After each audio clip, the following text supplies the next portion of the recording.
Hello, everybody. I'm proud to welcome everyone to our first official cabinet meeting. I want to begin by updating the public on the severe weather situation. I've been receiving the latest information on the blizzard forecast, and I think we're in very good shape. We're prepared. Everybody in government is fully prepared and ready. And the entire Northeast, it seems, is under a very severe winter storm warning. So let's hope it's not going to be as bad as some people are predicting. Usually it isn't. Chancellor Merkel and I have just spoken, and she's going to be postponing the trip until Friday. She'll be coming on Friday.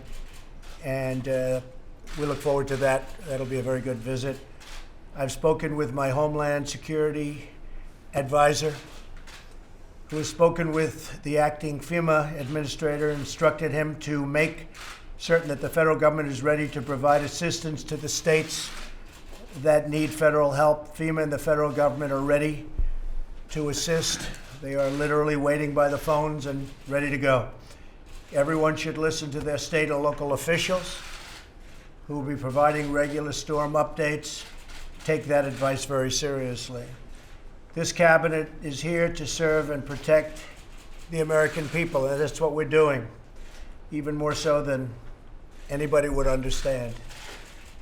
The folks in this room have done an amazing job, whether it's security or anything else.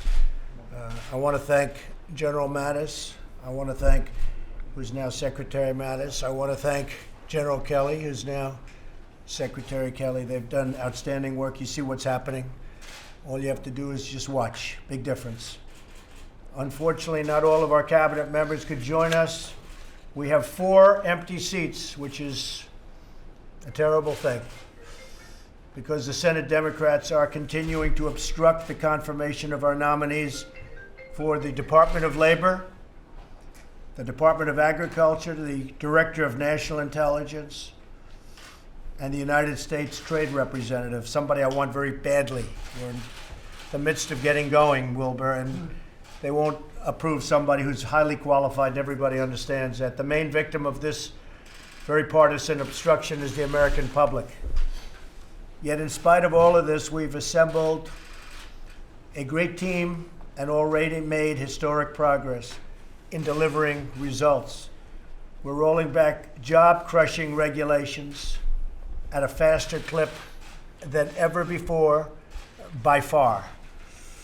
And we're seeing companies like Exxon, Walmart, Intel, Ford, Fiat Chrysler, and so many others announcing that they will keep and create tens of thousands of jobs in the United States.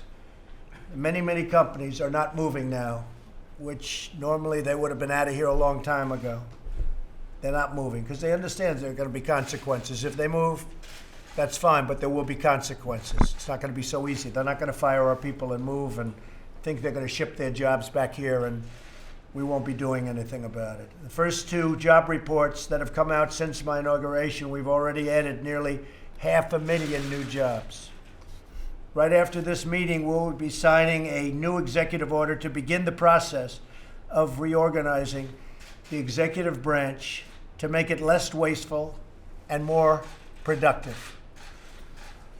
We're also working closely with the House and Senate Republicans to repeal and replace Obamacare. Obamacare, all of a sudden, the last couple of weeks, is getting a false rep that maybe it's okay. It's not okay. It's a disaster. And people understand that. It's failed. And it's imploding. And if we let it go for another year, it'll totally implode. In fact, I've told the Republicans, why don't you just let it go for another year? That way everybody will really understand how bad it is. But it would be the wrong thing for us to do and for the American people. The House plan will expand choice, lower costs, and ensure health care access for all. We're negotiating with everybody. It's a big, fat, beautiful negotiation. And hopefully we'll come up with something that's going to be really terrific. I want to thank Paul Ryan and everybody, Mitch, everybody. They're all working round the clock. And I think ultimately the big beneficiary will be the American people. We'll end up with a really great health care plan. We're also going to send Congress a budget request that will include one of the largest increases to defense spending in our history. And General/Secretary Mattis is extremely upset about that. And it will be fully paid for, okay? Fully paid for. And I saved a lot of money on those jets, didn't I? Did I do a good job? More than $725 million. So he's very happy with me. In the first full month of my administration following the issuance of my executive orders, illegal immigration on our southern border fell by an unprecedented 40%. I want to congratulate General Kelly. At the same time, I have issued a presidential memorandum directing Department of State and the Department of Homeland Security to undertake immediate steps to enhance our vetting process. So we're further enhancing our vetting process. We want people in our country who love our country and have the potential to love our country and our people. That's who we want. My administration will work every day to serve and protect our great citizens, and we will not rest until the job is done. So this is our first cabinet meeting. I hope this is going to be a historic cabinet meeting, historic in the sense that we're going to do a fantastic job for the American people, for our country, and for the future of our country. So thank you all very much. We'll see you later. Thank you.